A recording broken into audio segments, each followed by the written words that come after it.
On paper, a matchup between the 0-7 San Francisco 49ers against the 6-1 Philadelphia Eagles doesn't seem all that appealing.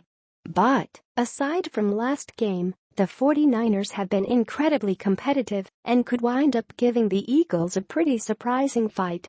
So, let's take a look at 5 bold predictions for the 49ers vs Eagles Week 8 matchup, which features plenty of big names. And as a spoiler alert, no, I won't be picking the 49ers to stun the NFC East leading Eagles on the road. That'd be just a bit too bold. Pierre Garcin has his best game of 2017. Garcin was quiet in a great matchup against the Dallas Cowboys last week, but overall, the 49ers offense was just brutal in that one.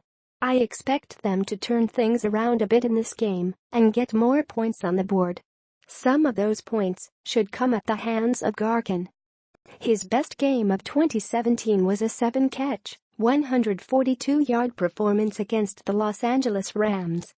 He may not top that yardage mark, but I'm expecting around 100 to 125 yards and 1 to 2 touchdowns as well. In my eyes, that's certainly a best game. C.J. Beathard tosses 3 touchdowns. This one is a bit of a stretch, but I'm backing it. Beathard has thrown just 1 touchdown this season, but he did improve his completion percentage from 52.8 to 57.9 last week. He also saw his quarterback rating go from 72.1 to 76.1. So, on a personal level, he's somewhat improving. A matchup with the Eagles may be what he winds up needing to really turn the corner. The Eagles are one of only 3 teams in the NFL that has allowed over 2,000 passing yards to opposing quarterbacks this season. They've also given up 12 touchdowns, tied for 4th most. My main reason for rolling with this is because I expect a ton of points from both sides. Carson Wentz has first career 5-touchdown game. Going along with the thought process that we are going to see a ton of points that will also equal out to the Wentz wagon just picking up even more steam. Over the past 3 weeks, Wentz has racked up 11 touchdowns, with 2 games where he threw 4 touchdowns. Now, I believe the MVP candidate will take it up one more notch and throw 5 scores. It's not going to be easy, but the 49ers have been torched for 1,898 yards and 12 touchdowns by opposing quarterbacks this season. George Kittle, actually, hits the 100-yard mark.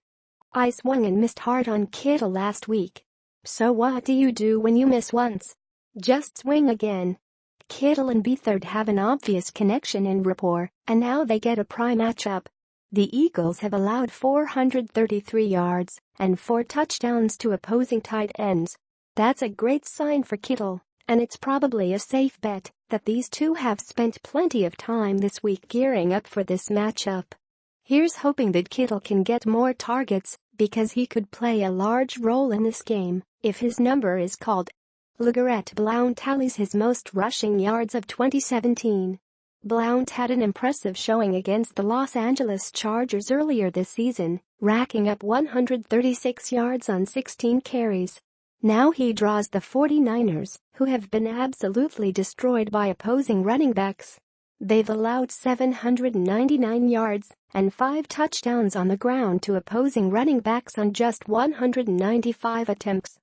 Blount has the potential to take over games when he gets the workload, and while Wendell Smallwood was back last week, Blount still saw 14 carries.